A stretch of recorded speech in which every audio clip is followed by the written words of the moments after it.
নমস্কাৰ চাইছে Assam north east news live এক বিগ আপডেট লৈ ষ্টুডিঅ'ত মই কষ্টুৰিমা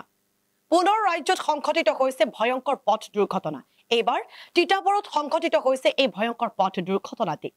যোৰহাটৰ পৰা 1000 কাৰ্টন মিঠাতেলৰ বটল লৈ ডিমাপুৰলৈ গৈ থকা অৱস্থাতে তিতাবৰ কৃষি গৱেষণা কেন্দ্ৰৰ সন্মুখতে ভয়ংকৰ পথ দুৰ্ঘটনা সংঘটিত হৈছে এই মুহূৰ্তত আপোনালোকক জনাই আছো যে পুনৰ ৰাজ্যত সংঘটিত হৈছে ভয়ংকৰ পথ দুৰ্ঘটনা এইবাৰ সংঘটিত হৈছে তিতাবৰত এই ভয়ংকৰ পথ দুৰ্ঘটনা তিতাবৰ যি কৃষি গৱেষণা কেন্দ্ৰ আছে সেই কৃষি গৱেষণা কেন্দ্ৰৰ সন্মুখতে ভয়ংকৰ পথ দুৰ্ঘটনাত পতিত হৈছে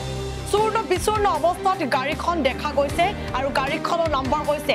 AS03CC6439 আৰু ঘটনা সংঘটিত কৰি চালকজন বৰ্তমান পলায়ন কৰিছে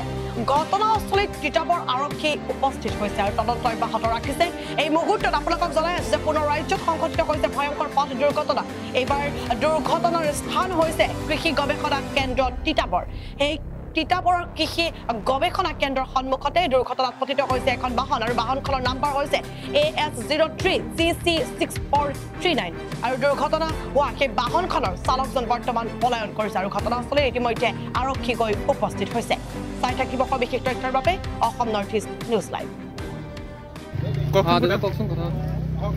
যোৰহাটৰ পৰা লোড কৰি আহিছিলোঁ মালটো ডিমাপুৰ যাব ডিমাপুৰ যাওঁতে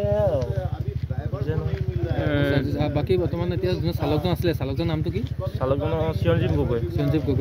তেওঁৰ স্বাস্থ্য অৱস্থা বৰ্তমান কেনেকুৱা স্বাস্থ্য অৱস্থা অকণমান দুখ পাইছে কৈছে তেওঁ এতিয়া বৰ্তমান আমাৰ লগত নাই এই মেডিকেলত গৈছে আৰু কেইজন আছিলে মানুহ ইয়াত মানুহ দুজন কেনে এক্সিডেণ্টটো কেনেকৈ হ'ল কি গম পালে আপুনি এক্সিডেণ্টটো এতিয়াতো ধৰি লওক ড্ৰাইভাৰ নাই লগ নাপালোহি আমি কেনেকৈ হ'ল এতিয়াতো গম নাপাম ন কিমান কাৰ্টন আহিছিলে আপোনাৰ 1000 কাৰ্টন এইটো ডিমাপুৰলৈ যাব ডিমাপুৰ লাহৰীজান যাব যোৰহাট ক'ৰ পৰা আহিছিলে যোৰহাট বিজি পইণ্টৰ পৰা বিজি পইণ্টৰ পৰা